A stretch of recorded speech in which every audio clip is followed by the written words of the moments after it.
Começa agora o podcast Agro e Prosa com o jornalista Divino Ronaldo. Esse podcast tem por objetivo falar do agronegócio de um jeito descontraído, fácil e descomplicado. Com vocês, Divino Ronaldo e o Agro e Prosa. Hoje eu irei entrevistar Francisco Beduschi Neto, engenheiro agrônomo, especialista em agricultura sustentável e executivo da NWF, National Wildlife Federation, na representatividade aqui do Brasil. E o tema da nossa entrevista será sustentabilidade e segurança alimentar.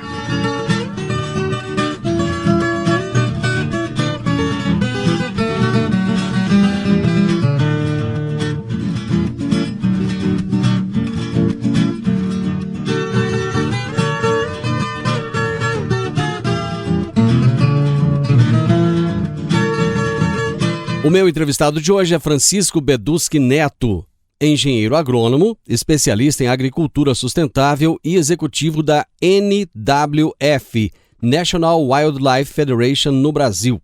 E o tema da nossa entrevista será sustentabilidade e segurança alimentar.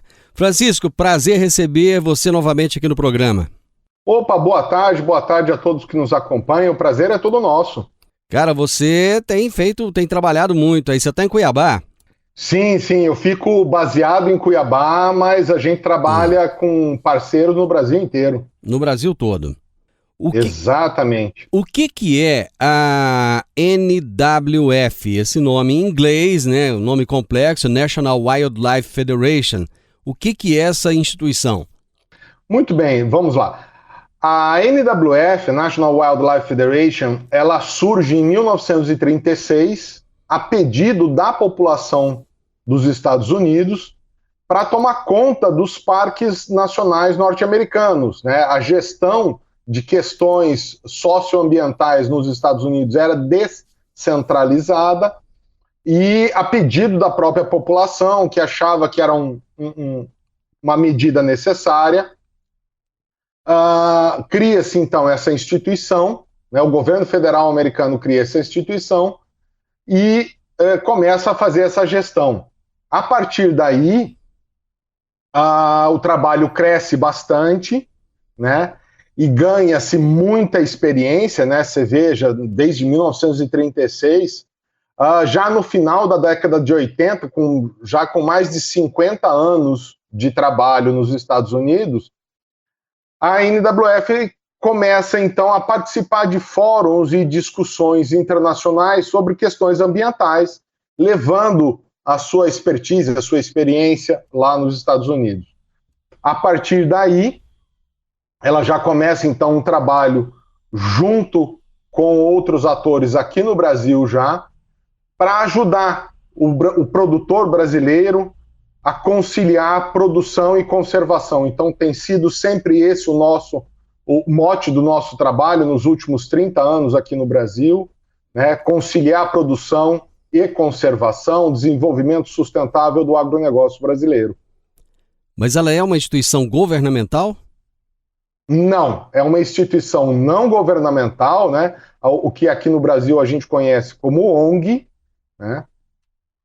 E ela, nos seus projetos, principalmente seus projetos internacionais, né, que é o caso do Brasil, onde a gente tem um corpo técnico já instalado aqui no Brasil e tudo mais, nós financiamos esse trabalho por meio de projetos que recebem doações filantrópicas de organizações nacionais e internacionais. Francisco, sempre que se fala em ONG, o brasileiro ele tem um pé atrás, e principalmente quem trabalha com agronegócio, com agricultura, com pecuária, ele tem um pé atrás com ONG. É possível uma ONG trabalhar favoravelmente junto com o agronegócio em benefício mútuo? Essa é uma excelente pergunta e eu não quero soar agressivo aqui nem nada, mas sempre que me fazem essa pergunta, né, eu respondo: é possível um produtor produzir, ganhar dinheiro, sustentar a sua família, né, de forma digna e ter o seu progresso e, ao mesmo tempo, preservar o meio ambiente? E as pessoas sempre me respondem que sim, né? Então, eu digo, a resposta é a mesma. Sim, é possível. Nós já fazemos isso, como eu disse, há 30 anos aqui no Brasil. Há sempre, ou sempre não, mas há sim, existe sim, esse sentimento um pouco de medo, não sei se medo é a palavra, mas um pouco de reativo a querer participar de algo com as ONGs, né? Mas da nossa parte, sempre que a gente tem a oportunidade de sentar junto com o produtor, apresentar aquilo que nós fazemos, como nós queremos ajudar, como é que é o nosso modelo de trabalho, e que nós queremos, antes de mais nada, ouvir do produtor rural quais são os seus problemas, quais são as suas dores, né, para a gente poder fazer algo que ajude a esse produtor. Nesse momento, quebram-se todas as barreiras e a gente consegue estabelecer excelentes relacionamentos. Existe um sentimento de que, muitas vezes, o estrangeiro ele acaba interferindo muito nas questões nacionais. Qual que é o seu ponto de vista a respeito disso? Muito bem. Vamos entender que, atualmente, não é uma questão de interferência, mas sim é uma questão de que o mercado é global, né? Para o bem ou para aquilo que, não vou dizer o mal, mas para o bem e para aquilo que nos é exigência, né? Uhum. Nos é demandado. Uhum. Né? Então o Brasil é um grande produtor de produtos do agronegócio, as chamadas commodities agrícolas, Uhum.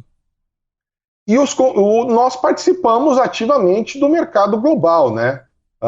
Mais especificamente no mercado de carnes, se a gente for ver a nossa participação, né? O chamado market share do Brasil no mercado internacional de carnes, que vinha a 20% até 2018, ele passa a 24% em 2019, 28% em 2020, e 2021 está crescendo. Quer dizer, nós participamos de um mercado global de carnes. Então é natural que quem vai consumir essa carne pergunte como ela foi produzida, se o animal estava em condições, foi tratado dentro daquilo que se chama de bem-estar animal, se as questões ambientais foram atendidas, se não havia qualquer relação com o trabalho escravo, nem nada disso. Então, todas essas questões são critérios do consumidor internacional. E quem está comprando tem o direito de questionar. Se eu quero participar do mercado, eu que estou vendendo, eu tenho que responder às perguntas do consumidor. Isso é uma relação natural que existe, né? Como é que está a imagem do Brasil lá fora? Aliás, do agronegócio e em especial da pecuária brasileira lá fora? Nós temos lutado muito para mostrar que o Brasil faz bem feito, né?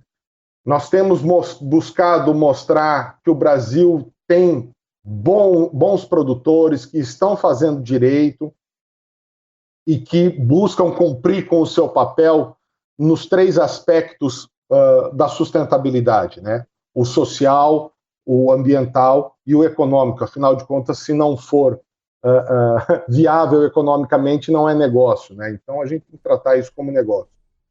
No entanto, é importante a gente reconhecer que, infelizmente, nós ainda temos no Brasil alguns poucos produtores que fazem errado. E ao fazer errado, eles sujam a imagem de uma grande maioria que faz certo, né?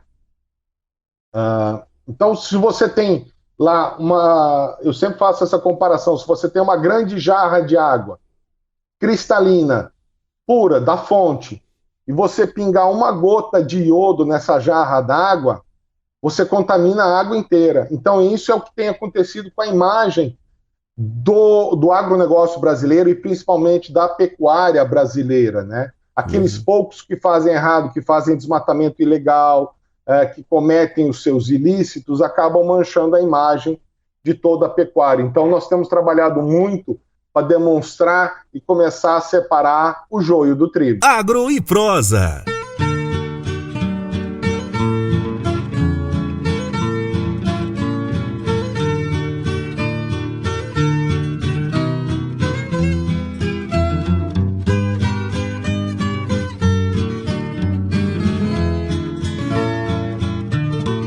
Francisco, é muito difícil aliar essas duas questões, sustentabilidade com segurança alimentar? Não, muito pelo contrário. Eu acho que, não vou dizer que é fácil, mas é plenamente possível, né? Principalmente no Brasil, um país de clima tropical, que tem a Embrapa por trás, né? Desenvolvendo pacotes tecnológicos maravilhosos que atendem tanto o lado do produtor rural quanto o lado de quem está querendo consumir uma carne com indicadores de sustentabilidade mais altos. Então, eu acho que é plenamente possível fazer isso, né? E nós temos que lembrar também que sustentabilidade não é um fim em si próprio, mas é um caminho a ser trilhado, né? É o caminho da melhoria contínua. Então, o Brasil tem trilhado esse caminho, os produtores rurais brasileiros têm trilhado esse caminho. O que nós precisamos é acelerar o passo nisso e começar a demonstrar que nós estamos evoluindo muito bem nesse sentido. Eu tenho um projeto lá no Vale do Araguaia, em que parece que os pecuaristas daquela região, eles terão que produzir tratar a sua pecuária de forma extensiva, né? Tá mudando algumas regras, algumas leis lá e tal. E eu estava ouvindo o Chico Graziano criticando essa questão. Ele tem sido um crítico quanto mais dessa lei, inclusive ele tem ido lá com frequência. Qual que é a opinião da NWF a esse respeito? Bom, a NWF ela sempre pauta o seu trabalho com base em ciência. Tá? É sempre com base em avaliação científica dos impactos positivos e negativos de cada decisão que a gente vai tomar. Nesse sentido, há realmente uma discussão em torno de possíveis mudanças na legislação quanto à ocupação de terras no Vale do Araguaia.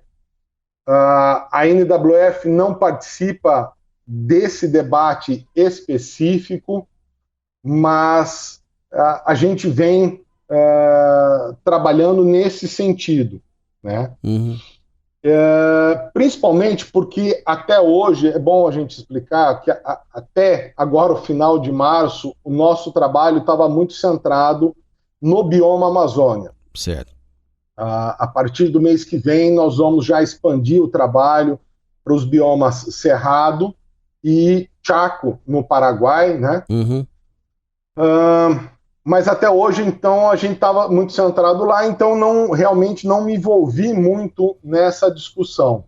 Mas a opinião da NWF sempre foi essa. A gente sempre trabalhou em parceria com instituições de base científica para poder pautar o nosso trabalho. Então, eu acho que é isso que tem que ser feito. Respeito demais a opinião do professor Chico Graziano, ele é um colega agrônomo exalquiano, assim como eu, então respeito demais a sua opinião, mas essa é a linha de trabalho da NWF. Não sei quem está certo, quem está errado nessa discussão, mas é assim que a gente vem trabalhando. Correto. Dá para conciliar pecuária e floresta em pé? Com certeza, isso não sobra a menor sombra de dúvida, né? Eu tenho uma larga experiência na região norte do Mato Grosso, principalmente município ali de Alta Floresta e todo o seu entorno, né? Já conheço diversos projetos, Rondônia, Acre, Pará, até mesmo no bioma Amazônia, mais fora do Brasil, né? Por exemplo, na Colômbia, e em todos os projetos que eu já fui, sempre é possível conciliar a existência da floresta com a pecuária e isso sendo feito de forma sustentável e sempre o produtor ganhando muito dinheiro, né? Apenas a título de exemplo, eu me lembro que quando a gente começou um projeto lá em Alta Floresta, tinha um produtor relativamente pequeno para os padrões de Alta Floresta, 200 hectares, ele mexia com recria e engorda e estava ganhando ali a casa dos seus R$ 8 por hectare por ano, né? Uhum. Mas estava ali sustentando, vamos dizer, ele estava vivendo, estava sobrevivendo, né? Uhum. E a gente foi com essa parceria, desenvolvemos um trabalho lá de intensificação da produção pecuária lá, muita assistência técnica, acordos de cadeia para que aquele boi fosse comprado e tal, e reconhecido que ali se fazia um trabalho para melhoramento, inclusive da qualidade da carne. E nisso tudo, esse produtor sai de R$ 8,00, vai para 15, 16, 18 reais por hectare, quer dizer, ele mais do que dobra, usando a mesma área que ele tinha, sem ter que desmatar um palmo de terra, você entendeu? Uhum. E ganhando dinheiro. Então, eu tenho plena certeza de que é sim possível conciliar a pecuária e a floresta. Uhum. Integração lavoura, pecuária e floresta é um tema que tem sido falado já há algum tempo. Como é que está a expansão da ILPF no Brasil? Excelente ponto, obrigado Divino por tocar nisso. O ILPF, uma das primeiras fazendas onde foi aplicado o ILPF, fica aí pertinho de vocês, né? No município de Ipameri, em Goiás. É a fazenda Santa Brígida, da Marise Porto. Foi uma das primeiras fazendas do ILPF em larga escala, e está lá até hoje super satisfeita. Conheço Marise, conheço a fazenda, é um show, é um brinco de fazenda, uma referência nacional nesse sentido. Essa tecnologia vem se expandindo, hoje ela já abrange exemplos todo Goiás, Mato Grosso do Sul, São Paulo, tem gente aplicando isso, e isso vai muito bem sob todos os aspectos, né? E aí depois tem as suas variantes, né? Tem gente que faz integração, porque LPF é isso, integração lavoura, pecuária, floresta. Isso. Tem gente que faz a integração somente lavoura, floresta. Uhum. Tem lavoura, pecuária, tem pecuária, floresta. Então tem as suas, suas variantes. Hoje em dia aí tem todas as suas variantes. De qualquer forma, é uma tecnologia de pleno sucesso, porque propicia aos produtores maior renda nas suas atividades agrícolas, propicia bem-estar animal, no caso, quando eu tenho a pecuária integrada, porque os animais buscam ali o conforto térmico da sombra das árvores nas horas mais quentes do dia, onde eles estão ruminando e tal. Tem uma, vamos dizer assim, uma pegada ambiental muito legal, porque é um sistema que te propicia, se não ser neutro em termos de balanço de carbono, ser até positivo em termos de balanço de carbono, ou seja, eu estou estocando carbono mais do que eu estou emitindo, né? E isso traz uma visão de que a produção, ela não necessariamente, ou pelo contrário, a produção ela pode ser muito amiga do meio ambiente, né? Aí é lógico, tem que passar por avaliação, tem que ter dados técnicos, às vezes até se o produtor quiser ter um selo nesse sentido, é necessário uma auditoria de terceira parte e tal, mas isso, de qualquer forma, é sempre muito bem visto pelo mercado nacional e internacional. Então, e o produtor ganha dinheiro com isso. Então, eu acho que esse é um binômio que vale muito a pena a gente sempre discutir com os produtores rurais. Agro e Prosa, falando do agronegócio de um jeito descontraído, fácil e descomplicado.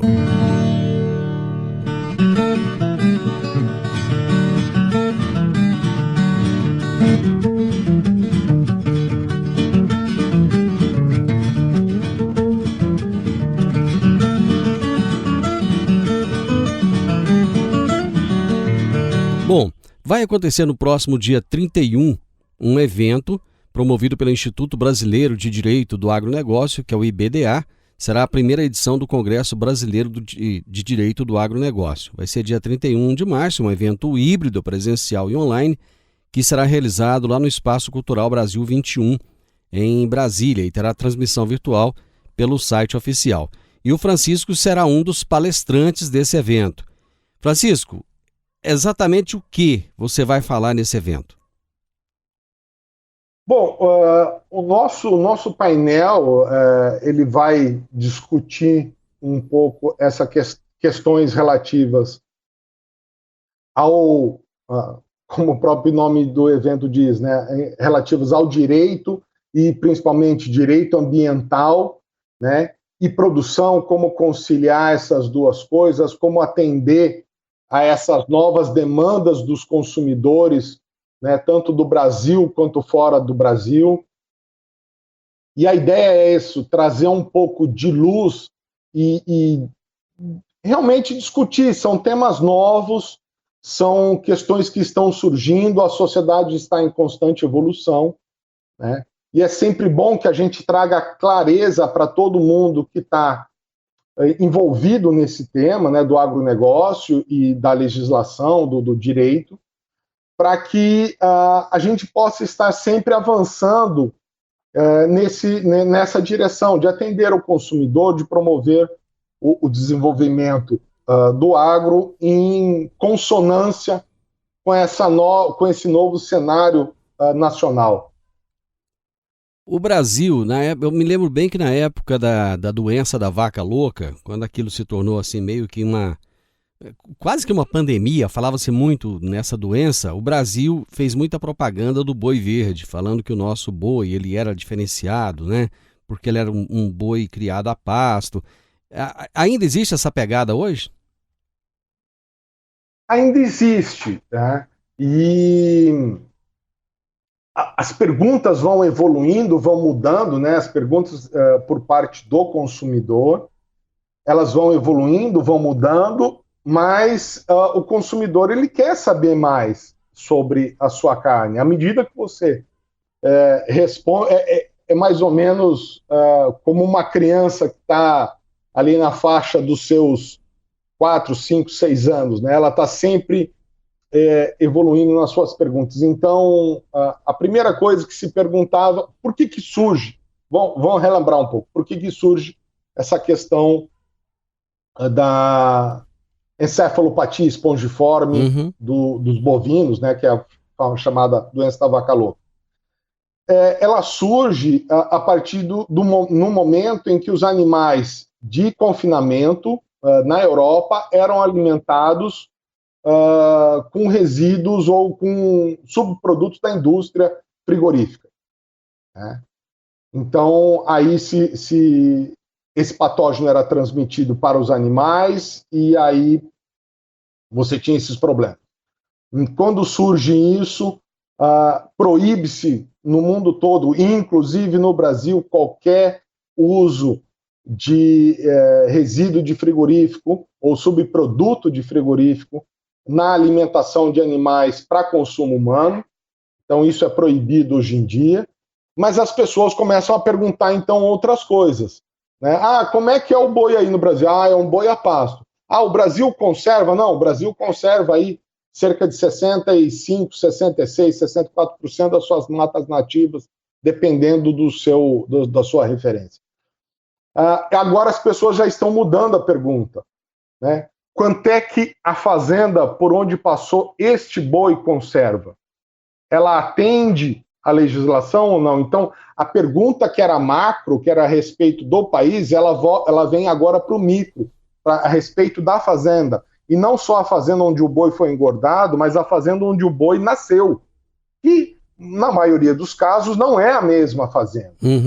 Né? Então, a gente tem diferentes fazendas em cada ciclo da produção.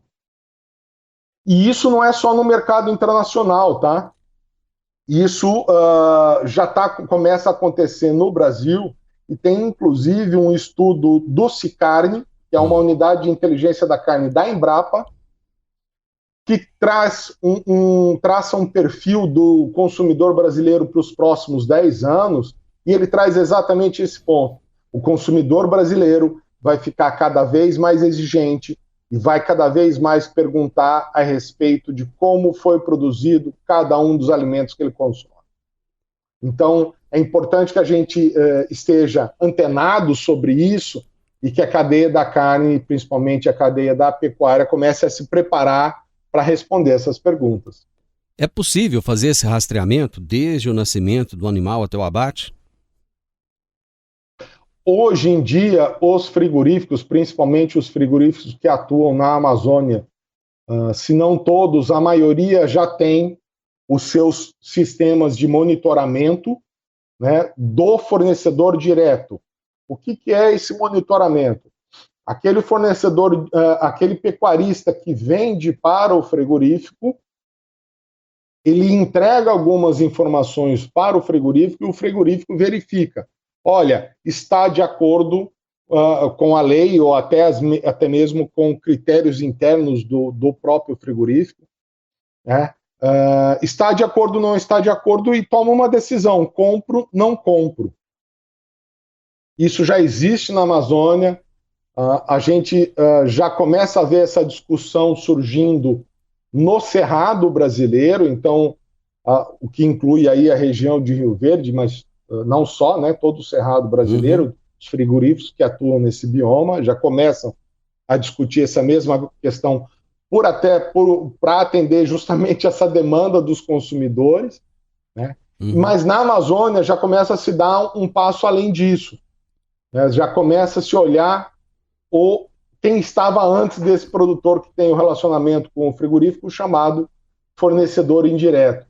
E nesse ponto a NWF tem buscado ajudar a cadeia, né, trabalhando em parceria com a indústria e abordando os produtores. Olha, existe essa demanda, a gente precisa responder esse consumidor para poder continuar crescendo e vendendo no mercado, tanto nacional quanto internacional. Vamos sentar e vamos discutir, vamos endereçar esses eventuais problemas juntos.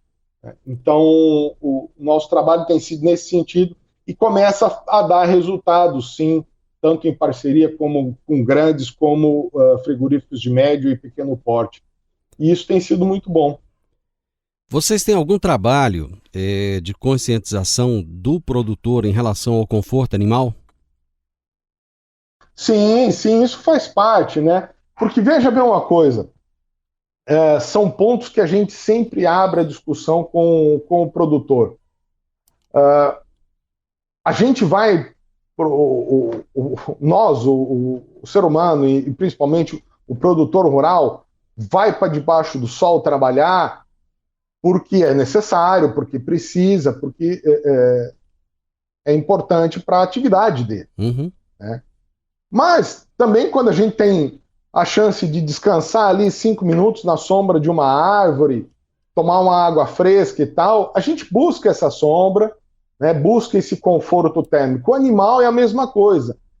E a gente consegue discutir e trazer números para o produtor, demonstrando economicamente que os animais que têm esse bem-estar, não só térmico, né, mas que são tratados não à base da ferroada, mas bem manejados, vacinados dentro das normas e tal, eles respondem melhor. Né? Animal que não está estressado, ele não tem o seu sistema imunológico deprimido, ele sofre menos com doenças, com parasitas e tudo mais, ou seja, ele é mais produtivo.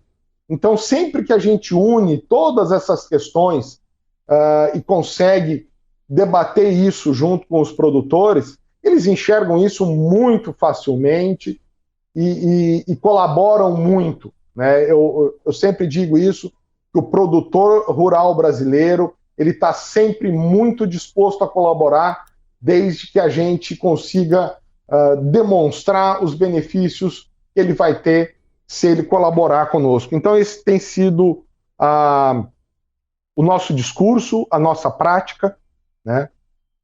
E aqui no Brasil a gente tem mais uma vantagem, né, Divino? O GTPS, o Grupo de Trabalho da Pecuária Sustentável, que foi a primeira mesa redonda no mundo a começar a discutir pecuária sustentável. É aqui a mesa brasileira. Tá? Bacana. O GTPS tem um guia de indicadores de pecuária sustentável que pega todo o sistema produtivo nos seus mais variados aspectos, e isso tem sido uma ferramenta sensacional para a gente trabalhar junto com o produtor rural. Tá? Então, eu acho que a gente tem a faca e o queijo na mão, como se diz, para fazer progresso nesse sentido. Bacana, Francisco. Eu acho que foi bem interessante o nosso bate-papo, conseguiu desmistificar muita coisa, esclarecer muita coisa. Vamos deixar o convite aí para o pessoal te assistir no Congresso? Por favor, o Congresso ele vai ser online. Para se conectar, por favor, acesse o site do IBDA, o Instituto Brasileiro de Direito ao Agronegócio. Lá tem todas as instruções, tem tudo certinho, como se cadastrar e tudo mais. E vamos participar. Eu acho que eu tenho certeza de que é na discussão e é na troca de ideias que a gente faz progresso.